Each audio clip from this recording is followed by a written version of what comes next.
Eu dou aula de manhã, de tarde, à noite, e, né, quer dizer, isso já me tira o tempo que eu precisaria para poder estar preparando uma boa aula. E fora isso, com o salário que eu ganho, por exemplo, eu não tenho condição de assinar uma revista para estar recebendo da minha casa informações, né, e ter isso, poder ter tempo para estar estudando, porque, afinal de contas, como professora de física, a tecnologia está aí, os meninos perguntam mesmo e eles querem resposta, e, na maioria das vezes, eles têm mais informação do que eu.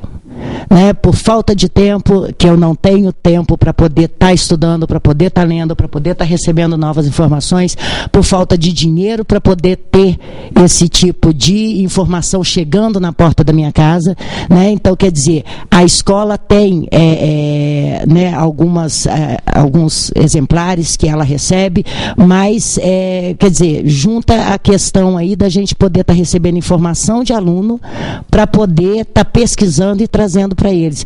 Então, assim, cadê a qualidade, cadê, né, a condição para eu poder melhorar, para eu poder trazer para os meninos aquilo que eles realmente precisam, né? Então, é uma questão aí que eu acho que a gente tem que também tá discutindo isso aí. Vocês acham que existe uma inversão de valores? Porque, não querendo desmerecer nenhuma outra classe trabalhadora nem nada, mas eu estava analisando esses dias, eu vi uma pesquisa numa revista, dizendo que um policial em Minas Gerais, ele começa, o salário inicial dele é R$ 1.200, R$ 1.300.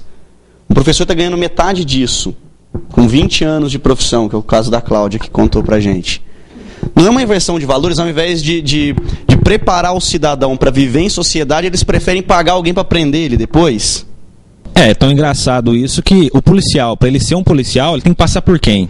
Pelo professor. Não somente o policial, como esses próprios administradores do governo aí no estado, têm que passar pelo professor. Então, ou seja, todos que têm leitura, que têm conhecimento, o que tem hoje, um dia teve que passar pelo professor. Então, não é justo, né, a gente ganhar esse salário que a gente ganha, né, e a gente ter essa questão da inversão de valores. A gente não tem um valor, né, perante a sociedade, no caso de a gente ser um professor e ganhar tão mal como a gente ganha, né? A gente viu o policial, ele ganha aí R$ 1.200, é pouco, né, para poder trabalhar e exercer a sua profissão. Mas e nós? Ele teve que passar pela gente, para ele ser o que ele é hoje.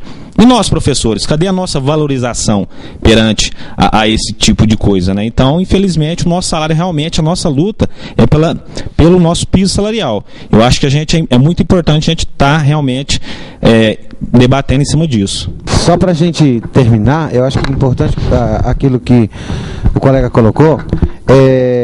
Quando a gente fala da questão de valores, vale a pena a gente retomar algumas questões. Tipo, por exemplo, a educação feita com qualidade, ela implica a questão de que o cidadão começa a exigir maior qualidade de atuação, de existência e de atuação na própria sociedade.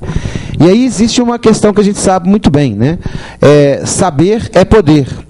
Então, na medida em que o cidadão sabe, na medida em que o cidadão tem acesso à questão da informação, e além de fazer a questão da informação, de ter a informação, ele processar essa informação e transformar essa informação em conhecimento, isso é perigoso para a questão da manutenção do status quo. Quer dizer, para as pessoas que preferem exercer o poder em cima de uma massa, isso é muito perigoso na medida em que o conhecimento se dá. Então é óbvio que sempre a gente percebe o seguinte, que a educação ela é deixada de lado, muitas vezes como uma questão não por falta de recursos, mas por intenções políticas. A nossa greve esse ano, ela tem que ser pensada desse jeito, quer dizer, o governo de Minas Gerais é um dos únicos que não conseguiu provar o governo, porque quando a Cláudia falou da questão da lei do piso, de 2008, um dos artigos da lei do piso coloca o seguinte: o Estado ou o município que provar ao governo federal que não consegue pagar o piso salarial nacional, o governo federal, por uma questão de lei, é obrigado a completar. Agora, o Estado ou o município tem que provar que não tem recursos para poder fazer isso. O que acontece? Minas Gerais não conseguiu provar. Ora, se o Estado das Minas Gerais, o governo que exerce o poder no Estado de Minas Gerais, não conseguiu provar que não tem condição de pagar o piso, é sinal que tem alguma coisa errada.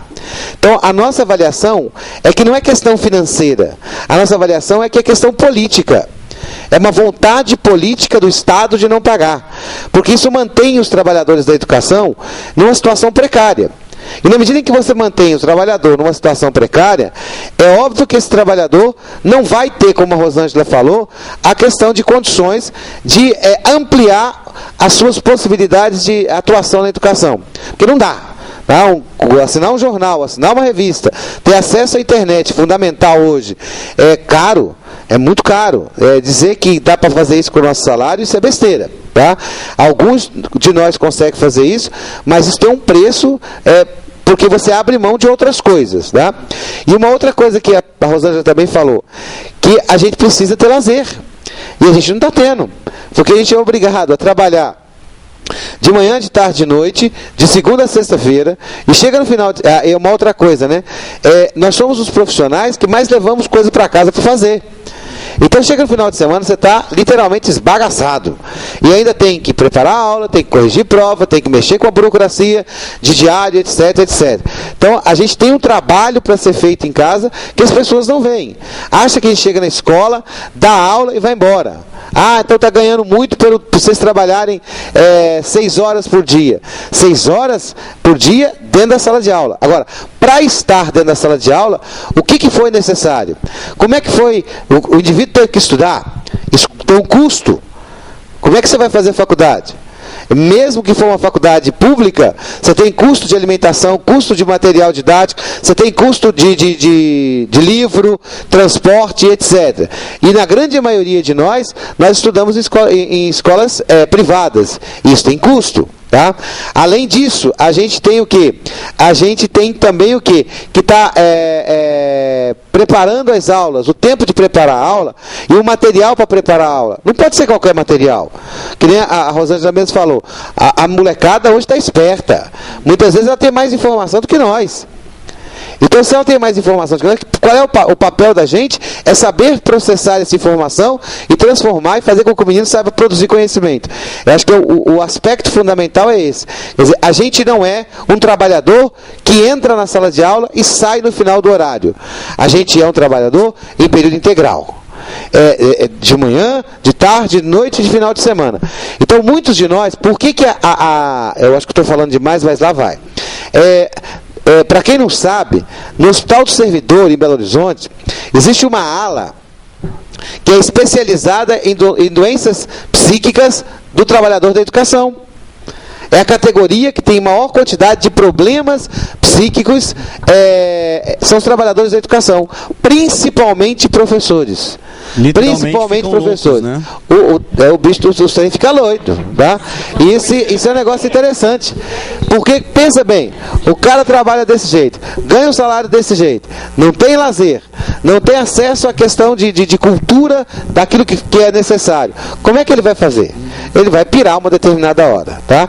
E vamos lembrar que quando a gente está em sala de aula, a diversidade das pessoas que estão na sala de aula é muito grande. E você tem que saber lidar com isso. Como é que você lida com isso se você não tem as mínimas condições para? E eu queria só completar o seguinte, aqui na nossa região, graças a Deus isso não acontece, né? A gente tem aí alunos muito educados, mas a gente não pode esquecer também a violência que os professores estão sofrendo, né, nas grandes cidades aí dentro da sala de aula. Então a gente tem relatos absurdos, né, de extrato mesmo dos professores por parte dos alunos, por parte de pais de alunos que não respeitam os professores na sala de aula, né, que não respeitam o trabalho dos professores. Temos relatos, né, aqui na região, né, em Passos, de agressão, né, de aluno contra professor, contra diretor. Então a gente não pode esquecer também que a gente passa por isso, né? A gente lida aí com uma diversidade muito grande de alunos dentro de uma sala de aula. Então acontece de tudo na sala de aula e a gente não tem a segurança adequada que a gente deveria ter.